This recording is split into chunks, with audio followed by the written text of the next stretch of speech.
अच्छा, जिस तरह से आपने एस्थेटिक ये लफ्ज़ इस्तेमाल किया, आजकल मैंने ये देखा है कि रीसेंट इयर्स में ये ज़्यादा सुनने में आया है। पहले लोग ज़रा सादा-सादा और जिस तरह कहते भी हैं सादा ज़िंदगी गुज़ारते थे। अब मुझे ये बताएँ कि इतना रीसेंट इयर्स में एकदम से ट्रेंड कैसे चेंज हुआ है? एक्चुअली ये नाम चेंज से लेके इसका ट्रेंड सेट करने तक बहुत सारा रोल आपका ही है।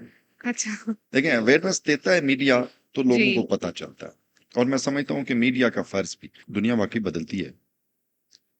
मैं बहुत सारे फेसेस ऐसे जानता हूँ जिनके ऊपर कुछ छोटे छोटे इश्यूज थे, हुँ। जैसे बोन का टेढ़ापन होना और नोज का खराब लुक होना। मुझे ये बताइएगा कि जो आपके पास आते हैं लोग जो भी प्रोसीजर्स कराने के लिए क्या एक्सपेक्टेशंस उनके माइंड में होती हैं कि हमारी दुनिया बदल जाएगी इस प्रोसीजर के बाद? जी बिल्कुल, वो चूंकि मिथ्स है ना, पुराने लोग हैं, वो अभी तक तो बहुत सारी चीजें हम भुगतते हैं। जिस तरह कहते हैं जब कोई जख्म हो जाता है कहते हैं दूध नहीं पीना रेशा फट जाएगा। बिल्कुल। तो इस पे भी मैं बल्कि चाहूंगा कि हम इंशाल्लाह हुँ, ताला हुँ, हुँ। इस दिन इस पे भी प्रोग्राम एक बिल्कुल। करेंगे।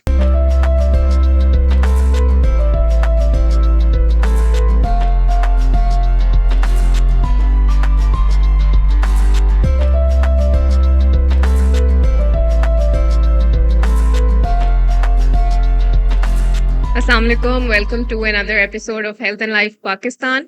आज भी हम एक बहुत ही अहम और बहुत ही इंटरेस्टिंग टॉपिक लेकर आए हैं आपके पास और आई थिंक अभी तक हमने इस टॉपिक के ऊपर बात नहीं की, बहुत सारे हेल्थ रिलेटेड टॉपिक्स के ऊपर बात की, लेकिन ये एक टॉपिक जो कि बहुत अहम है और हम बहुत अरसे से चाह रहे थे इसके ऊपर बात की जाए, तो आज हमें मौका मिला है कि हम इसके ऊपर बात करें। आज जिन शख्सियत को हमने अपने गेस्ट के तौर पे इनवाइट किया है, उनका अगर मैं तारुफ कराना शुरू करूँ तो मेरा ख़्याल है आधा पॉडकास्ट मेरा उसी में ही गुज़र जाएगा। बहुत ही अहम शख्सियत आज हमारे साथ मौजूद हैं, doctor Afzal Bashir. He is a plastic surgeon by profession और किंग एडवर्ड मेडिकल कॉलेज से इन्होंने ग्रेजुएट किया था। अगर मैं इनके तजुर्बे की बात करूँ जो कि बहुत ही ज़्यादा वसी है, लेकिन मैं आपको थोड़ा-सा चंक्स में बता दूँ कि इन्होंने 19 मेडिकल डिवाइसेज़ जो हैं वो इन्वेंट की हैं। ग्लोबल इनका जो है वो तजुर्बा है और साथ ही साथ करंटली ये एज़ एन एसोसिएट प्रोफ़ेसर अभी इलामा इकबाल मेडिकल कॉलेज में अपनी सर्विसेज़ जो हैं वो सरअंजाम दे रहे हैं। तो मैं बहुत ज़्यादा टाइम नहीं लूँगी, स्ट्रेट अवे अपने गेस्ट की तरफ हम चलेंगे और मैक्सिमम कोशिश करेंगे जो भी सर्जरीज़ हैं, कॉस्मेटिक प्रोसीजर्स हैं, उनके बारे में आज मैक्सिमम इनसे जानने की कोशिश करें। So let's welcome our guest. अस्सलाम वालेकुम डॉक्टर अफ़ज़ाल, कैसे हैं आप? वालेकुम अस्सलाम जनाब, थैंक यू वेरी मच। आपने बुलाया और फिर जो टॉपिक आपने चूज किया, जी, इट्स जी। One of my darling. मैं बड़ा दिल करता है कि इस पे हम बात करें और मैं करता भी रहता हूँ। जी, जी, जी। तो सबसे पहले तो डॉक्टर साहब आपका बहुत-बहुत शुक्रिया, आपने इतने बिज़ी स्केड्यूल में से और इतना हमें जो टाइम हमारे लिए निकाला और आप हमारे लिए आए, तो thank you so much for coming. अच्छा जी, आज हम बात कर रहे हैं कॉस्मेटिक सर्जरी के बारे में। तो सबसे पहले हमें इसके हवाले से हमारी ऑडियंस को बताएं कि ये होती क्या है और दूसरे प्रोसीजर से मुख्तलिफ कैसे है?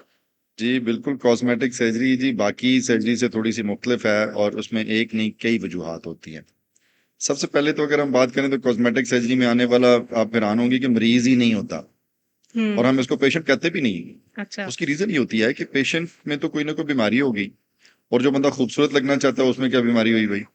बिल्कुल। तो ये एक्चुअली एक आपकी सेल्फ समझ लें, आपकी अपने आप की एक लुक है जो आप देखना चाहते हैं अपने आप को, या एक प्रियम्पशन है, या एक समझ लें अप्रेजल है व्हाट यू वांट, यस। कि आप एक खूबसूरत लुक देखना चाहते हैं जी। अपनी भी, एंड आप सब चाहते हैं कि लोग आपको देखें और कहें कि ये हुँ, हुँ, इट्स हुँ। नॉर्मल। बिल्कुल। अब खूबसूरती तो आपको पता है, शेक्सपियर ने कहा था it lies in the eyes of the beholder. बिल्कुल। जो देखने वाला है उसने डिसाइड करना है। तो हम चाहते हैं कि बहुत सारी चीजें ऐसी हों जो नॉर्मल लुक हो, यस। जो बिल्कुल मतलब जैसे कोई नाक है किसी का, उसमें कोई हड्डी टेढ़ी है, तो हम कहते हैं कि नहीं यार इस तरह टेढ़ा तो बुरा लग रहा है, वो बिल्कुल ऐसे होना चाहिए कि जैसे एक नॉर्मल लुक उसकी होती है। फिर अगर नॉर्मल लुक है तो हम उसमें सोचते हैं कि जैसे कहीं से कोई टिप को थोड़ा सा ऊंचा करने से, या नोज की जो साइडें हैं उनको थोड़ा सा नैरो करने से स्मार्ट नोज होगा, एनहांस हो जाए। फेस के बारे में सूट करेगा। एनहांस तो सिर्फ नोज होना ही होना है, लेकिन क्या फेस के साथ सूट करेगा, मैच करेगा? अगर वो मैच कर रहा है तो इट्स लुक सो ब्यूटीफुल। हुँ। तो हम एक्चुअली उस ब्यूटीफाई करने की जो सर्जरी है या उसकी तरफ लेके जाने का अमल है, इसको हम कॉस्मेटिक सर्जरी भी कह देते हैं और इसके लिए एक प्रॉपर वर्ड होता है एस्थेटिक सर्जरी। बिल्कुल। ये जो कि हमारी नाज़रीन को पता होना चाहिए कि aesthetic surgery is the right word for cosmetic surgery. Okay. तो क्योंकि इसमें हम कॉस्मेटिक्स तो यूज नहीं ना करते, जी, जी, जी। It's an aesthetic appearance surgery, तो we call it aesthetic surgery. Okay, very nice. अच्छा, जिस तरह से आपने एस्थेटिक ये लफ्ज़ इस्तेमाल किया, आजकल मैंने ये देखा है कि रीसेंट इयर्स में ये ज़्यादा सुनने में आया है। पहले लोग ज़रा सादा-सादा और जिस तरह कहते भी हैं सादा ज़िंदगी गुज़ारते थे। अब मुझे ये बताएँ कि इतना रीसेंट ईयर्स में एकदम से ट्रेंड कैसे चेंज हुआ है? एक्चुअली ये नाम चेंज से लेके इसका ट्रेंड सेट करने तक बहुत सारा रोल आपका ही है। अच्छा। देखिए अवेयरनेस देता है मीडिया तो लोगों को जी। पता चलता है, और मैं समझता हूँ कि मीडिया का फर्ज भी, अगर आप अपने पिक्चर के जरिए, अपनी आवाज के जरिए लोगों को बता रहे हैं कि क्या करना है, क्या करना चाहिए, कैसा लगना है, कैसा लगना चाहिए, तो ये आप अपना हक अदा कर रहे हैं, जी। और उस पे बोलना ज़ाहिर है एक्सपर्ट का काम है। यस।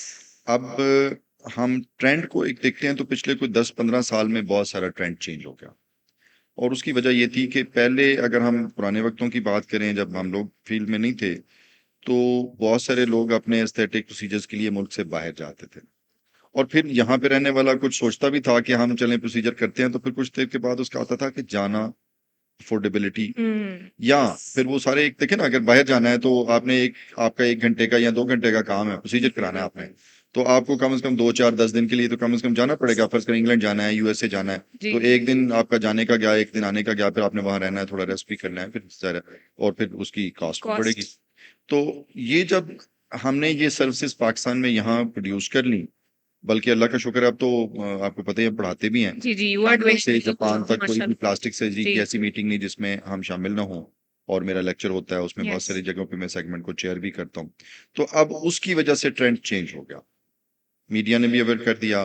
फिर जब आप प्रोसीजर्स कर रहे होते हैं तो फिर वो आपके पेशेंट भी चलता फिरता एक समझ लें एक स्लोगन होते हैं, या एक पूरे का हुँ। पूरा एक इश्तिहार होते हैं, यस। वो बताते हैं कि भाई मैंने फलां जगह से कराया था हाँ। और मेरा ये ठीक हो गया है। तो this is basically the trend मतलब सेटर। उनकी खूबसूरती का राज़ आप हैं। बिल्कुल ठीक कहा आपने। जी। सही। अच्छा मुझे ये बताएँ जैसा हम बात कर रहे हैं सोसाइटी का चले इन्फ्लुएंस है, सब कुछ है। सेल्फ कॉन्फिडेंस पे ये जो प्रोसीजर्स हैं, ये किस हद तक इम्पैक्ट करते हैं? बहुत सारा असरअंदाज होते हैं, बल्कि इस पे तो मैं एक अपनी स्टडी कोट करूंगा। जी। अगर आप गूगल करें ना, तो उस पे आप लिखें कि anxiety related to plastic surgery issues in females. अच्छा। ये एक रिसर्च थी जो मैंने की, और ये 2008 में ये मलेशिया का जर्नल है पब्लिक हेल्थ का, उसमें पब्लिश हुई। ओके। और उसमें किया मैंने क्या, मैंने एक 100 फीमेल्स को स्टडी किया। एंजाइटी स्टडी करने के लिए एक साइकोलॉजी का हमारे पास एक ग्रेड है, एक समझ लें क्वेश्चंस होते हैं, उसे कहते हैं हैमिल्टन क्राइटेरिया। जी। तो हैमिल्टन का उस स्कोरिंग के मुताबिक हम पेशेंट से कुछ सवाल पूछे, अब उसके मुताबिक उसके नंबर होते हैं, और वो नंबर जब आखिर में जमा करते हैं तो उसका एंजाइटी का लेवल होता है कि उसकी पर्सनालिटी में स्ट्रेस लेवल कितना है जी। या एंजाइटी लेवल कितना है। तो जिनके कुछ चेहरे के ऊपर डिफेक्ट्स थे फीमेल्स के, मैंने उनकी एंजाइटी रैंक की। अच्छा। उसके बाद मैंने उनका वो जो इशू था उसको ठीक कर दिया। फिर पेशेंट आराम से अपनी लाइफ में बिजी हो गए। फिर हुँ। कोई 3-1 महीने के बाद फिर उनको बुलाया और फिर उनकी एंजाइटी रैंक की। तो आप यकीन जानिए उनकी एंजाइटी बहुत बेहतर थी पहले से। अच्छा। हालांकि कोई एंजाइटी की दवाई नहीं दी, हाँ। सिर्फ उनका वो मसला ठीक किया। वो फिर जो स्टडी थी वो जापान की सोसाइटी प्लास्टर्जी की मीटिंग थी एनुअल, उसमें उन्होंने एक्सेप्ट किया, उन्होंने मुझे इनवाइट किया कि आप आके यहाँ प्रेजेंट करें। Very nice. मैंने प्रेजेंट किया, गॉट गुड ऑनर्स। वहाँ एक बुजुर्ग से थे जापानीज, तो वो खड़े हुए, उन्होंने, चूंकि हमारी मीटिंग्स इंग्लिश में होती हैं, वैसे तो जापानीज अपनी जी, जी, लैंग्वेज जी, बोलते हैं, जी। तो उन्होंने मेरे से सवाल पूछा, और सवाल उनका बड़ा वैलिड था। उन्होंने कहा you have done your half of the job. मैंने कहा how have I am done the complete job, मैंने तो 100 पेशेंट की एंजाइटी आपके सामने रख दी है। उन्होंने कहा you have done with the females only and you haven't considered for the males. हुँ। मुझे लगा वाकई काम तो मैंने आधे किया है। सही। फिर मैं वापस आया, फिर मैंने वो उसी तरह की सिमिलर स्टडी एक मेल्स पे की। ओके। वो भी यहाँ पब्लिश हुई, हमारा किंग एडवर्ड का मैगजीन है, वो जर्नल है annuls of last annuls king Edward medical university okay. KEMU, उसमें पब्लिश हुआ। ये भी एक्सेसिबल है इवन गूगल पे, ओके। या गूगल स्कॉलर पे जहाँ पे रिसर्चेज होती हैं। तो उसमें मैंने ये साबित किया, और जो रिजल्ट्स आए वो ये थे कि मेल में भी एंजाइटी उतनी ही होती है, बल्कि मेल में कुछ एंजाइटी ज्यादा थी। अच्छा। हम जब शेव करते हैं, को कट शट लग जाए, तो 2-4 दफे हम भी देखते हैं। और फीमेल पे स्टडी करने का पर्पस यही था कि शायद फीमेल्स आर मोर कंसर्न, लेकिन it was very interesting, male में भी उतनी कंसर्न थी, और मेल में बल्कि ज्यादा कंसर्न था।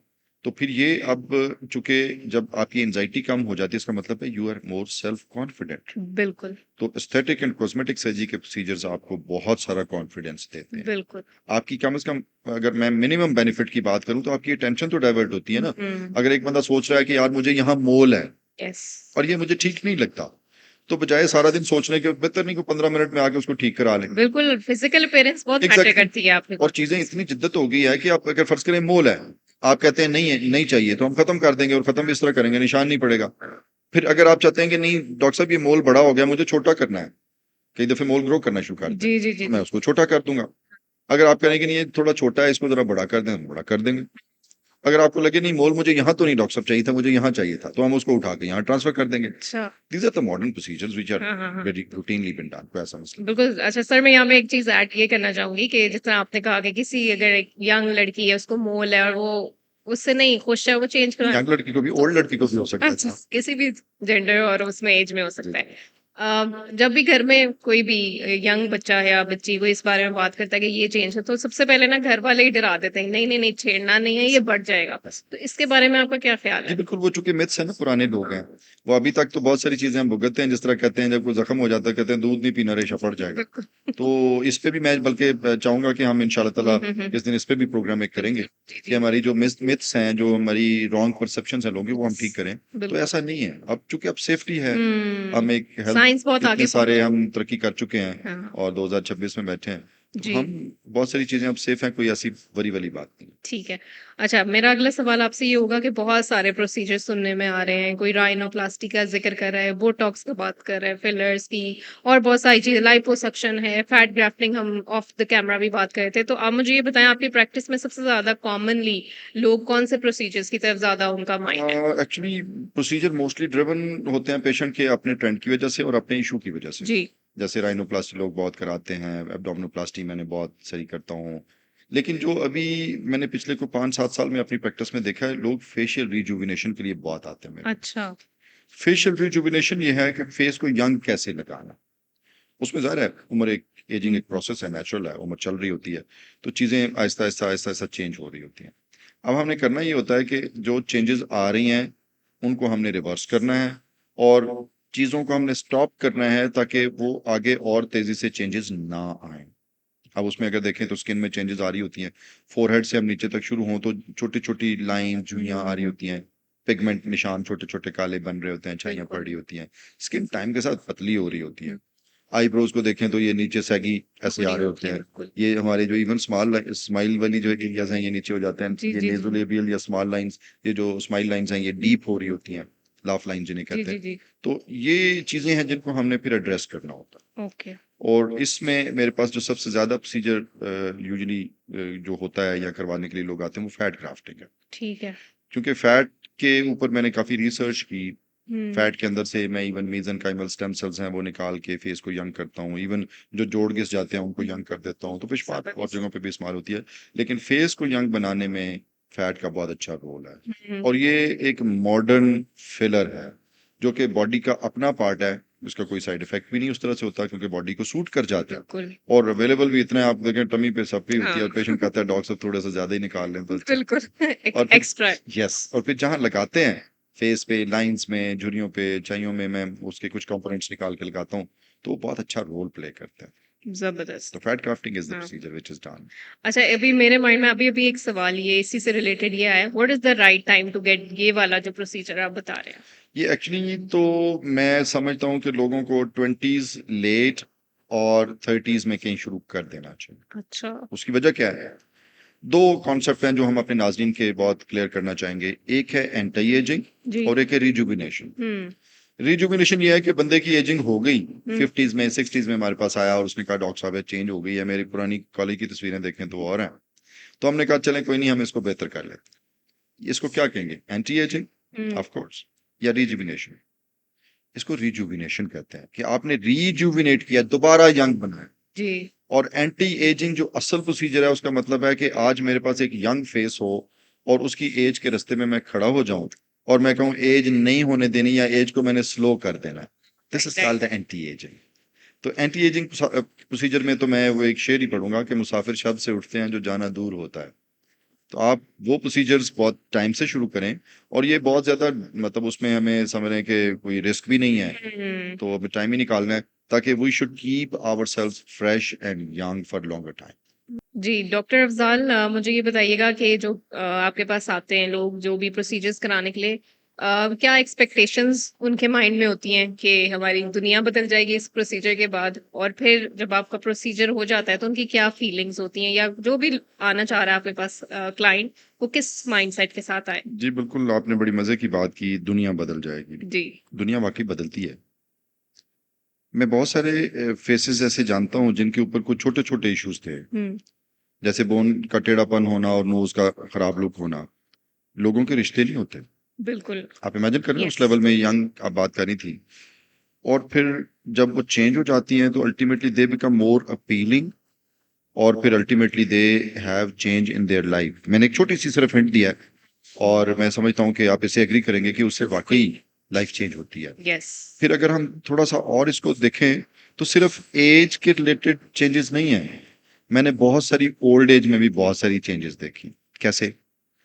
मेरे पास एक खातून आई, she was around 67 and she was having a wound on the nose. यहाँ जख्म का कट का निशान था, और पुराना था, कहीं मे बी 20-30 ईयर्स पुराना, इससे भी शायद ज्यादा हो। अम्मा आई मेरे पास उस निशान को नाक पे ठीक कराने के लिए, और मैंने भी थोड़ा सा उनसे जरा गपशप के दौरान ही फ्रैंक मोड में कहा, मैंने कहा अम्मा रहने दें, अल्लाह अल्लाह करें, 67 पे क्या आप। हाँ। अम्मा रोने लग गई। मुझे तकलीफ हुई कि अम्मी, मेरा पूछने का हक या नहीं था, या मुझे इस तरह नहीं करना चाहिए था। तो मैंने कहा अम्मा क्या मसला है भाई, इस तरह से तो आप मुझे कहें कि नहीं बेटे कर दो तो मैं कर देता हूँ, उसमें क्या मसला है। उन्होंने कहा नहीं बेटे, मसला ये है कि मेरी बेटी का रिश्ता जब भी आता है ना, तो लोग कहते हैं माँ का नाक कटा हुआ है। अब इमेजिन कर हाउ इट अफेक्ट्स। तो मैंने कहा मैं बिल्कुल करूंगा। फिर मैंने उनका नोज का ठीक किया। अल्टीमेटली ज़ाहिर है वो सेल्फ परसेप्शन भी बेहतर हुई, और फिर जो उनका वो मसला था वो भी हल हो गया। तो लाइफ तो बदलती है। जी। एक्सपेक्टेशंस मिक्स तरह की होती हैं, हम्म। कुछ जेन्युइन होती हैं, कुछ जेन्युइन नहीं भी होती। नहीं होती। जेन्युइन एक्सपेक्टेशंस क्या है? जिस तरह मैंने कहा कि अगर एक चीज ऐसी है, देखिए नॉर्मल क्या होता है, जो सोसाइटी में सबका है या मोस्टली लोगों का है, उसको हम नॉर्मल कह देते हैं, ऐसे कहते हैं। बिल्कुल। अगर हमारा नाक यहाँ है तो दिस इज नॉर्मल, यस। क्योंकि सोसाइटी में सबका नाक है। और अगर हमारा नाक हाथी की तरह सबका होता, तो जिसका छोटा होता, हाँ, वो एबनॉर्मल। तो उसको बेचारे को तो रात को नींद नहीं आनी थी कि मेरा नाक छोटा रह गया, मेरे तो ऐसे लंबी सूंड होनी चाहिए थी। हम्म। अब चूंकि सोसाइटी में जब एक नॉर्म का एक स्टैंडर्ड तय हो गया, अब अगर उससे कुछ थोड़ी बहुत डेविएशन है तो उसको हम वापस ले आए। ये एक्सपेक्टेशन होना जेन्युइन बात है, कोई Yes. ऐसा मसले वाली बात नहीं है, तो फरमाइश जायज है। कई दफे ये होता है कि फेस के ऊपर नाक अब है तो सीधा ही बिल्कुल सही है, फर्स्ट क्लास है, उसकी सारी लंबाई चौड़ाई तुल और में सब कुछ ठीक है, लेकिन हम कहते हैं कि नहीं, थोड़ा सा अगर यहाँ से और ऊंचा हो जाता है या टिप थोड़ी सी और तिखी हो जाती, तो वाकई वो लुक अच्छी, तो हम कहते हैं वाह जी वाह जबरदस्त, हाँ। ये तो बिल्कुल हो जानी चाहिए, कोई मसला नहीं।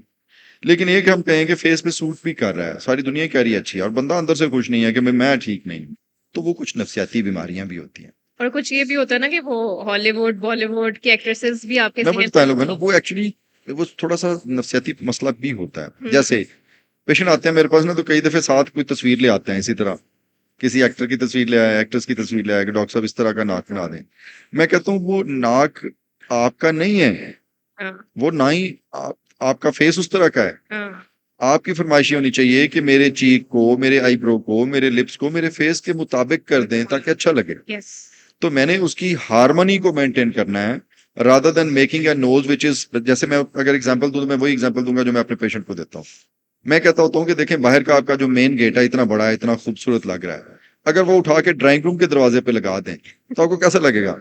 या ड्राइंग रूम का इतना आपका वुड का बड़ा शानदार सा दरवाजा हो, मैं उठा के बाहर लगा दूं, आप कहेंगे नक्शा ही डॉक्टर बदल साहब जाएगा ना। क्या करते हैं। बिल्कुल। तो इस तरह से हर चीज उसके माहौल के मुताबिक, उसकी सराउंडिंग के मुताबिक अप्रोप्रिएट होना बहुत जरूरी है। बहुत जरूरी है, और ये लोगों को सोचना बड़ा हाँ, जरूरी नहीं ये सोचे ना सोचे, हमने तो बताना बताना है, है। क्योंकि मैं बिल्कुल। टीचर हूँ, मेरा काम हाँ, यही है। बिल्कुल। तो वो बेसिकली उस हार्मनी में लेके आना और उस एक्सपेक्टेशन को एड्रेस करना। जी। फिर दूसरा ये होता है कि we are basically having limitations.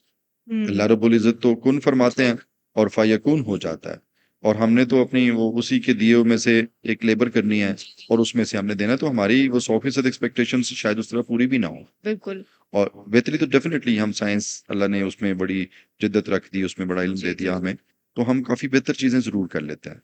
Very तो राइट। बहरहाल पेशेंट हमारे पास बहुत सारी कई दफे इरेशनल और इलॉजिकल एक्सपेक्टेशन लेके भी आते हैं, लेकिन उसमें फिर हमारी ट्रेनिंग होती है स्पेशल आपकी एक्सपर्टीज है कि आप ट्रेनिंग कैसे होती उनके है साथ कि मैनेज हमने करते नहीं हैं। पहले तो डिटेक्ट करना कैसे है। अच्छा। अगर पता नहीं है, सपोज मेरे पास पेशेंट एक आया, उसका नोज कुछ ठीक था या वैसा नहीं था, तो मैंने उसको और एड्रेस कर दिया। अब वो क्या कहेगा कि मेरा तो नोज ठीक ठाक था, डॉक्टर साहब ने बिल्कुल। खराब कर दिया। और मैं गया था डॉक्टर अफजाल के पास भी, जिस तरह हमारे पास जी आके जी। बहुत से पेशेंट आते हैं जो दूसरे डॉक्टर का रोना रोएंगे, वो कहेंगे मैं फलां के पास गया था, डॉक्टर साहब कसाई है, उसने मेरा तो काम ही बड़ा खराब कर दिया। तो फिर वो आहिस्ता आहिस्ता कुछ देर बात करके उसके तरीके होते हैं, फिर हमें लग जाता है कि नहीं, ये तो थोड़ा साइकोलॉजिकल मसला है, बिल्कुल। इसको सर्जरी तो नहीं चाहिए, इसको काउंसलिंग चाहिए, इसको साइकोलॉजिकल हेल्प चाहिए, वो भी सारी एक बीमारी है। बल्कि तो डॉक्टर अफ़ज़ाल ये एक बहुत अच्छे डॉक्टर की निशानी है कि आप जिस तरह से कह रहे हैं कि आप इतना पेशेंट को टाइम देते हैं, गाइड नहीं नहीं, करते ये हैं तो मेरे और आप प्रोफेशन का पार्ट है ना, बिल्कुल, डिटेक्ट लेकिन करना। बहुत सारे अब ज़रा डॉक्टर्स को साइकोलॉजी और साइकियाट्री मैंने ट्रीट नहीं करनी, लेकिन वो डायग्नोज मैंने करनी है कि क्या वाकई, और फिर अगर डाउट हो तो फिर मैं अपने साइकियाट्री के कोलीग्स के पास भेजता हूँ कि आप असेस करें। Very nice. अच्छा मुझे ये बताइएगा कि हमने शुरू में भी जिस तरह बात की, बहुत सारी मिथ्स हैं, मिसकंसेप्शंस हैं, कॉस्मेटिक सर्जरी को लेके या जितने भी एस्थेटिक प्रोसीजर्स अब आ गए, तो इस हवाले से मुझे बताएं आपकी प्रैक्टिस में कौन-सी बिगेस्ट आप कहते हैं मिसकंसेप्शन, और आप चाहेंगे वो ऑडियंस को हमारी बताना कि इन मिसकंसेप्शन से दूर रहें? सबसे बड़ी जो मिसकंसेप्शन होती है, या मिस समझ लें कि एक जो रॉन्ग आइडिया होता है पेशेंट के माइंड में, पेशेंट अपना इलाज खुद सुजेस्ट करने आता है। जैसे पेशेंट आएगा और इतना वो पेट उसका लटका होगा नीचे तक, और कहेगा डॉक्टर साहब मेरी लाइपोसक्शन कर दो। अब लाइपोसक्शन एक प्रोसीजर है, मैं फिर उनको बताता हूँ कि लाइपोसक्शन में मैं फैट सक करता हूँ मशीन के साथ, और जो पेट लटका हुआ है उसमें स्किन भी मुझे काटनी है, तो इसको एब्डोमिनोप्लास्टी कहते हैं, वो और काम है, उसमें स्किन भी कटेगी और फैट भी कटेगी और काट के निकालनी पड़ेगी, लाइपोसक्शन नहीं। इस तरह फेस पे आएंगे तो कहेंगे डॉक्टर साहब है जरा एंज कर दो, और मैं फौरन क्या कहूंगा, नहीं ऐसा नहीं है, आप मुझे अपने मसाइल बताएं, हुँ, उसका हल मैं आपको बताऊंगा।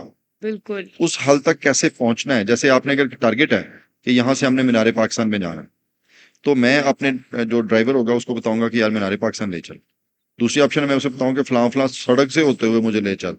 हो सकता है जिधर से मैं कहूँ, वो चूंकि रोज ड्राइविंग करता है, यस। उसको पता हो किधर से आज सड़क बन रही है, किधर से मसला है, तो अगर मेरे कहने पे चलेगा तो शायद पहुंच ही ना पाए। तो अगर उसका, तो मेरा टारगेट अचीव होना चाहिए।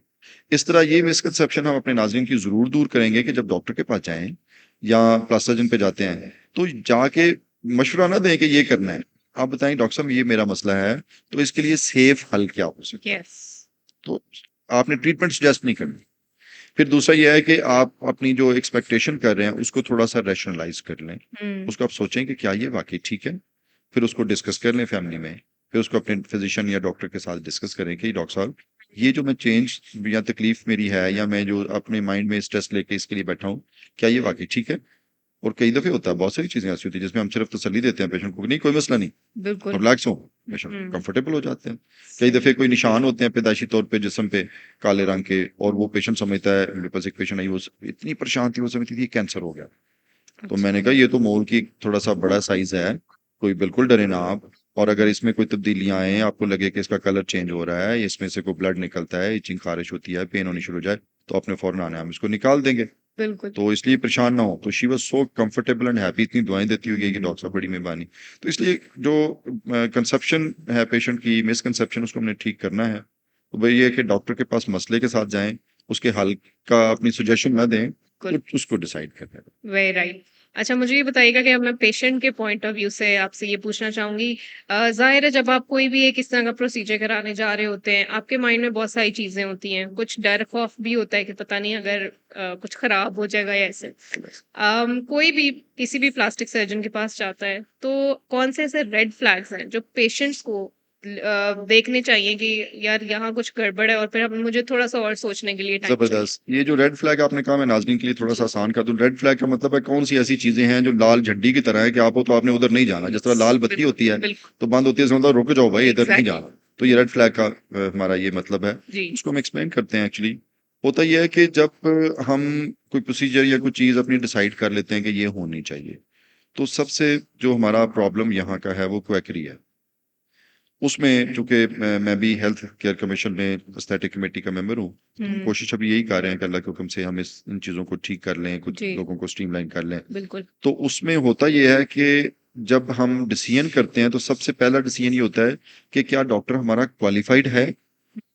क्योंकि उसकी जो एक्सपीरियंसेस हैं या फेसबुक पे भी आप उसका को पढ़ेंगे या उसका कोई रिव्यूज भी पढ़ेंगे तो वो एक बंदे का रिव्यू होगा या 2 का 10 का होगा, आप उसकी स्किल्स का उस तरह जज नहीं कर सकते। बिल्कुल।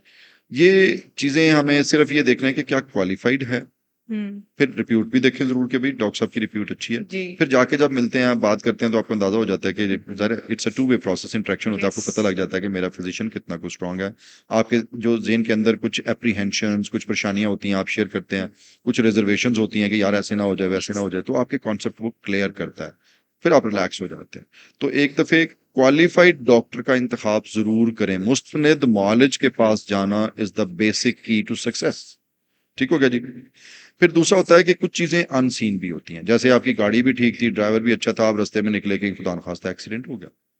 इसी तरह बहुत सारी सर्जरी में भी इस तरह के काम होते हैं। जैसे आपने बड़ी अच्छी मतलब समझ नाइस सर्जरी करवा दी, मैं बड़ा कमाल परफॉर्म करके आया उस दिन, मैं भी खुश। लेकिन कोई 5 दिन के बाद जब पट्टी खोली तो पता लगा ओ माय गॉड ये तो इन्फेक्शन हो गई। अब वो पेशेंट के अपने हीलिंग फैक्टर भी हैं। उसमें फिर अगर कोई पहले कोई सर्जरी हो तो मैं फिर एक आध सवाल भी पूछ लेता हूँ कि पिछली दफे जख्म कैसा रहा था आपका, ठीक है। जी, जी, जी, या जी। मेरे जो पुराने पेशेंट्स होते हैं जो मेरे पास रेगुलरली मेरे पास ही आ रहे होते हैं, जो मेरा डॉक्टर वाला कॉन्सेप्ट हम अपने लोगों को देते हैं वो बड़ा स्ट्रांग है। इवन अमेरिका में मैं काम करता था, वहां भी माई डॉक्टर का कॉन्सेप्ट है। अच्छा। आपको कोई भी इशू हो तो आपने अपने प्राइमरी के पास, यस, प्राइमरी डॉक्टर के बिल्कुल। पास जाना जी, है। जी, जी। वो प्राइमरी आपको एड्रेस करेगा, उसने कहीं रेफर करना है तो करेगा और फिर उससे जवाब भी लेगा और फिर आप अपने प्राइमरी डॉक्टर के पास ही। ऐसा ही है। तो इसी तरह जब मेरे पुराने पेशेंट मेरे पास आते हैं तो मुझे उनका पता होता है कि किसको कितना को जो मैं करूंगा प्रोसीजर तो वो सूट करेगा, जी।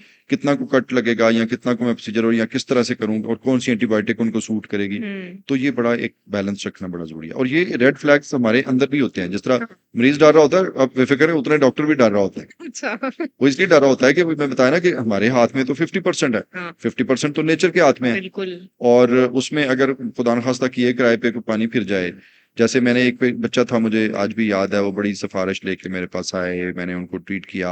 बच्चे का पैदाइशी तौर पे ये हाथ जो था उसका फालज था, उसके पट्टे नहीं थे और वो हाथ ऐसे उठता नहीं था। अच्छा। तो मैंने दूसरी तरफ से पट्टे लेके दूसरी तरफ ट्रांसफर किए ताकि उसकी उंगलियां और हाथ चले, और इतना अच्छा ऑपरेशन हुआ, ही वॉज गुड। और मैंने उसको फर्स्ट ड्रेसिंग पे भी देख लिया, ही वॉज वेरी फाइन, प्लस्तर में लगाया हुआ था ताकि घर पे ना हिलाए। तो मैं बुला के ड्रेसिंग चेंज की और मैं खुश था अंदर से ना। तो जबरदस्त। मुझे चौथे दिन जब ड्रेसिंग चेंज करा गया, उसके 4 दिन के बाद उसके फादर का फोन आया कि डॉक्टर साहब एक इमरजेंसी हो गई है। मैंने कहा क्या? बच्चा सीढ़ियों से गिरा है, उसे वही बाजू उसका टूट गया है। ओ, ओह माय गुडनेस, मैंने कहा मैं कितना खुश हो रहा था। तो अब बिल्कुल। ये फिर उसकी वो ज़ाहिर है वो पट्टे भी उसके जो रिपेयर किए थे वो भी टूट गए, खिंच गए। फिर उसकी पहले हड्डी का, फिर ऑर्थोपेडिक वाले ने हड्डी का इलाज किया, फिर मैंने पट्टे वो दोबारा फिर जोड़े। तो वो अल्लाह का शुक्र है कुछ उसमें बेहतरी तो आ गई।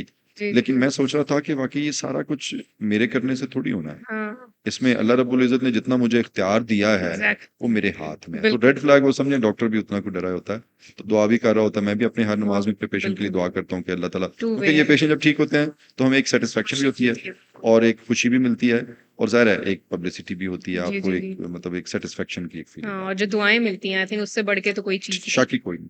अच्छा, हम आई एम श्योर यहाँ पे हमारी जो ऑडियंस है वो सबसे ज्यादा इंटरेस्टेड जी, फेशियल जो रिजुविनेशन है हमने उसका जिक्र किया उसमें होगी, और बहुत सारे लोग इस तरफ अब जाना भी चाहते हैं, ब्यूटी स्टैंडर्ड्स भी थोड़े हाई हो गए। जी। तो इस हवाले से मुझे बताइएगा कि चलें ये प्रोसीजर तो हो गया, लेकिन प्रोसीजर होने के बाद हीलिंग टाइम जो है वो कितना होता है? और दूसरा एक और सवाल मैं इसी के साथ यहाँ पे मिक्स करना चाहूंगी कि जो रिजल्ट्स हैं वो कितनी देर तक लास्ट करते हैं? क्या ये लाइफ लॉन्ग रिजल्ट्स हैं या जी, टेम्पररी? उसमें एक्चुअली जो हीलिंग का, मैं पहले आपका आंसर कर लूँ। जी। हीलिंग जो होती है वो हर बंदे की अपनी इंडिविजुअल है। कई दफे ओल्ड एज में देखा हीलिंग बहुत अच्छी हो रही होती है, कई दफे यंग एज में हीलिंग। तो चूंकि हीलिंग अपनी अपनी है, वो अल्लाह ने हर बंदे के अंदर हीलिंग का पोटेंशियल रखा है, वो अपने अपने हिसाब से होगा। ओके। और उसमें वैसे ही होता है कि जो इन एवरेज जो हमारे कॉस्मेटिक या एस्थेटिक सर्जरी के प्रोसीजर्स होते हैं, वो यूजुअली उनका डाउन टाइम बहुत थोड़ा होता है। जो जैसे राइनोप्लास्टी नोज जॉब करें तो उसकी जो हीलिंग टाइम है या फेस लिफ्ट का वो 2 से 3 हफ्ते होता है। लेकिन उसके बाद जो उनकी थोड़ी बहुत स्वेलिंग होती है वो कई दफे नोज की टिप की जो है वो किताब कहती है कि 6 मंथ्स में सूजन जाएगी। लेकिन ये कोई switch on switch off mechanism नहीं है कि एग्जैक्ट 6 महीने पे जाके एकदम चली जाएगी। नो, हर दिन बेहतर होता है। आपको लगता है कि अच्छा आहिस्ता आहिस्ता कम होती जा रही है, 6 मंथ्स पे आपको एग्जैक्ट रिजल्ट्स मिल जाते हैं। इस तरह फैट ग्राफ्टिंग है तो उसके रिजल्ट्स आपको फौरी तौर पे मिल जाते हैं। फिर उसके बाद लेकिन थोड़ी सी कमी आती है। फैट जैसे पौधे आप 10 लगाते हैं तो सारे नहीं चलते, तो 7-8 चल जाते हैं, 2-4 खुश्क भी हो जाते हैं। इस तरह फैट भी लिविंग टिश्यू है, सेल्स हैं। वो अगर टमी से लेके या ये हमारी थाइस से लेके बटक से लेके हमने फेस पे लगा दिया है तो वो सेल्स कुछ वहां नहीं चलते, कुछ चल जाते हैं, जो चल जाते हैं फिर सारी उम्र रहते हैं। तो जो जैसे हमारे को फिलर्स और पुराने केमिकल के इंजेक्शन थे वो तो 6 महीने पे उन्होंने खत्म होना ही होता है। लेकिन जो हमारे जो रीजनरेटिव वाले एस्थेटिक के प्रोसीजर्स हैं, जिस तरह फैट ग्राफ्टिंग है या पीडीजीएफ है, ये ब्लड से मैं निकालता हूँ, पीआरपी आपने सुना होगा, जी। इनके रिजल्ट जब एक दफे अचीव हो जाते हैं तो फिर लंबे एजिंग के साथ चलते अच्छा। हैं, क्योंकि उम्र तो चल रही है। जी जी तो उसके बाद फिर रीटच थोड़ा थोड़ा कुछ 6 महीने साल के बाद करते हैं तो वो ठीक ही रहता है काम। ओ, तो एक्सपेक्टेशन हमारी जो समझ लें कोई 80-90% कई दफे पेशेंट देखें, एक्सपेक्टेशन हम पेशेंट के अंदर झांक नहीं सकते, बिल्कुल। उसकी बातों से अंदाजा कर सकते हैं कि वो क्या चाहता है। हम्म। तो कई दफे जो उसको हम देते हैं वो 100% उसकी वो मतलब कई दफे, बल्कि एक तो इंटरेस्टिंग वाकया भी है जी जी कि एक पेशेंट था, उसकी मैंने नोज की सर्जरी की और मैं जो नोज कर रहा था हो चुके, उसको मैंने एड्रेस कर लिया, तो मैं अंदर से खुश नहीं था, मतलब आई वाज नॉट हैप्पी कि जो मैं सोच रहा था मैंने उसको वो नहीं दिया। अच्छा। एनीवे टाइम कंस्ट्रेंट थी, मैंने पेशेंट को आउट किया, मैंने उसके टांके शांके लगा के पट्टी कर दी, अब चला गया। अब पेशेंट जब वापस आया तो मैंने उसकी जब वो पट्टी उतार के तो उसको दिखाया तो पेशेंट उसने एकदम से चीख मारी, वाह डॉक्टर साहब जिंदाबाद। है, मैं सोचूं ये तो वही है जिसका मैं तो अभी खुश हाँ, नहीं हूँ। अब satisfied। मैंने फिर वो अंदर ही रखी, मैंने उसको नहीं बताई कि मैं खुश नहीं, भाई जब वो खुश है तो फिर आप मुझे क्या खुश मसला है। हुए। तो इसलिए एक्सपेक्टेशन टू वेज होती है। जी कई दफे जी क्लिनिशियन अपनी मर्जी से, जैसे एक पेशेंट थी तो उसकी चोट लगी नाक के ऊपर और मैंने उसका नाक बिल्कुल बैठा हुआ था, मैंने पसली की हड्डी लेके उसका नाक इतनी मेहनत से बनाया, तो मेरे पास वो पट्टी खुलवाने आई जब, तो देख के तो बजाय इसके कि वो खुश होती, उसने कहा डॉक्टर साहब हम प्लास्टिक सर्जरी कितों होगी। माय गुडनेस, तो स्टोरी बिल्कुल डिफरेंट है। तो दो एक्सट्रीम एग्जांपल्स। सो एक्सपेक्टेशंस बड़ी डिफरेंट है। उसमें कोशिश हम यही करते हैं कि अपने आप को भी सेटिस्फाई रखें, लेकिन primary is towards the patient, ताकि वो खुश हो, क्योंकि बिल्कुल चीजें तो उसकी है ना, बिल्कुल लाइफ तो उसने गुजारनी है। Exactly. Doctor Afzal, thank you so much. आपने बहुत हमें अच्छी गुफ्तगू की, बहुत अपने दिलचस्प एक्सपीरियंसेस शेयर किए, हमारी मालूमात में, हमारी ऑडियंस की मालूमात में बहुत ज़्यादा इजाफा किया and it was great honour having you with us. आखिर में बस टाइम क्योंकि शॉर्ट है, बातें तो बहुत सारी हैं लेकिन वक्त की कमी की वजह से मैं इसको यहाँ वाइंड अप करूंगी। मैं चाहूंगी एक लास्ट मैसेज जो आप हमारी ऑडियंस को देना चाहेंगे। जी, मैं बिल्कुल अपने नाज़रीन को कहूँगा, जो मैं अभी पहले भी बात की, कि जब अपने प्रोसीजर का इंतखाब करते हैं तो मुस्तनिद डॉक्टर के पास जाएं और अपने डॉक्टर के साथ अपना मसला डिस्कस करें और उससे तजवीज़ लें कि क्या होना चाहिए।